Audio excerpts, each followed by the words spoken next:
नमस्ते। जब भी दिल्ली की हेल्थ सर्विसेज या सड़कों की बात होती है ना, तो एक नाम हमेशा सुनने को मिलता है, सौरभ भारद्वाज। तो आज हम उन्हीं के काम और उनके पॉलिटिकल सफर को थोड़ा करीब से जानने वाले हैं। सोचिए, दिल्ली के जो मोहल्ला क्लिनिक हैं या फिर जो अच्छी सड़कें हमें दिखती हैं, आखिर इन सब के पीछे चेहरा किसका है? चलिए पता लगाते हैं। तो ठीक है, एकदम शुरुआत से शुरू करते हैं। आखिर कौन है ये सौरभ भारद्वाज और पॉलिटिक्स में इनकी एंट्री हुई कैसे? तो सौरभ भारद्वाज का जन्म हुआ 1979 में। वो आम आदमी पार्टी के एक बहुत ही जरूरी चेहरे हैं। ग्रेटर कैलाश से एमएलए हैं। और देखिए, उनके पास दिल्ली के दो सबसे बड़े और अहम डिपार्टमेंट्स हैं। एक तो हेल्थ और दूसरा पीडब्ल्यूडी, मतलब पब्लिक वर्क्स डिपार्टमेंट। ये बात काफी इंटरेस्टिंग है कि सौरभ भारद्वाज प्रोफेशनल से एक इंजीनियर हैं, लेकिन अपने स्टूडेंट लाइफ से ही ना सोशल इश्यूज में उनकी काफी दिलचस्पी थी, जैसे करप्शन, एजुकेशन, हेल्थ, और इन्हीं सब सवालों ने उन्हें पॉलिटिक्स की तरफ खींच लिया। उनका जो पॉलिटिकल करियर है वो असल में शुरू हुआ अन्ना आंदोलन से। और वो सिर्फ आंदोलन का एक हिस्सा नहीं थे, बल्कि जब आम आदमी पार्टी बनी तो वो उसके फाउंडिंग मेंबर्स में से एक थे। मतलब पार्टी की जो शुरुआती स्ट्रैटेजी थी उसे बनाने में उनका बड़ा हाथ रहा। और उनका पॉलिटिकल करियर देखिए कितनी तेजी से आगे बढ़ा है। अन्ना आंदोलन से पॉलिटिक्स में आए, 2013 में पहली बार एमएलए बने और देखते ही देखते दिल्ली सरकार में एक बहुत ही जरूरी मंत्री पद तक पहुंच गए। तो चलिए अब बात करते हैं उनके काम के पहले बड़े एरिया की, यानी दिल्ली के हेल्थ मिनिस्टर के तौर पर उन्होंने क्या किया और हेल्थ सर्विसेज में क्या क्या सुधार लाए। हेल्थ मिनिस्टर के तौर पर देखें तो उनके काम को हम 3 मेन पार्ट्स में देख सकते हैं।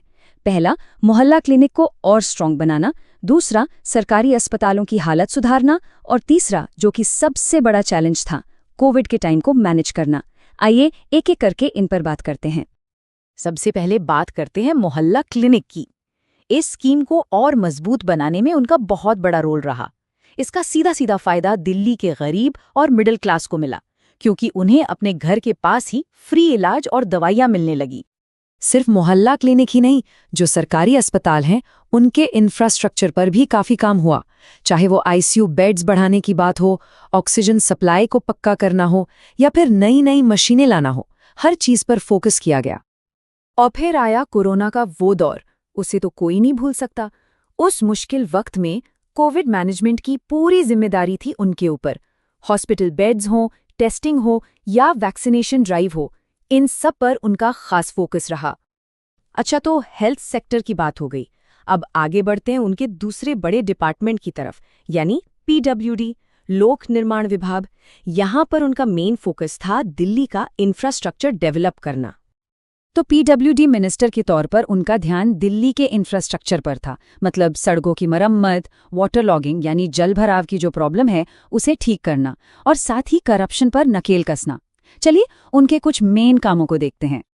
दिल्ली की सड़कों को बेहतर बनाने पर बहुत काम हुआ। कई सारे रिपेयरिंग और चौड़ीकरण के प्रोजेक्ट्स चलाए गए।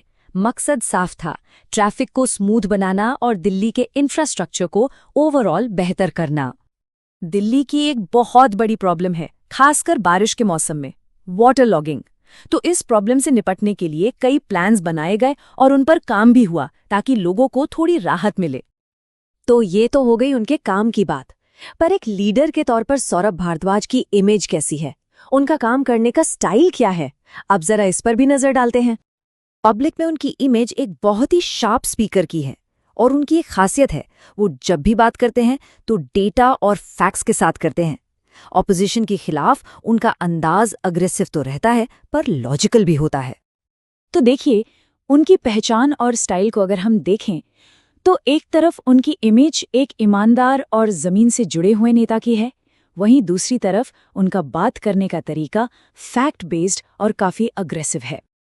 तो कुल मिलाकर हम ये कह सकते हैं कि उनकी पहचान एक ऐसे मजबूत जमीनी नेता की है जिसका पूरा का पूरा फोकस दिल्ली के बेसिक इश्यूज जैसे कि हेल्थ और इंफ्रास्ट्रक्चर पर है।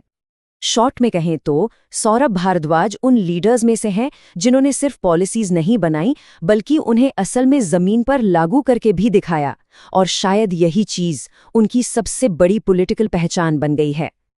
तो आखिर में एक बड़ा सवाल ये उठता है कि क्या पॉलिसी बनाना और फिर उसे जमीन पर उतारना, क्या यही कॉम्बिनेशन एक कामयाब पॉलिटिक्स का असली मॉडल है? सोचने वाली बात है ना? ऐसी ही और वीडियोस के लिए बीटीसी वाले भैया यूट्यूब चैनल को सब्सक्राइब जरूर करें। मिलते हैं अगले वीडियो में, तब तक के लिए टाटा बाय नमस्कार।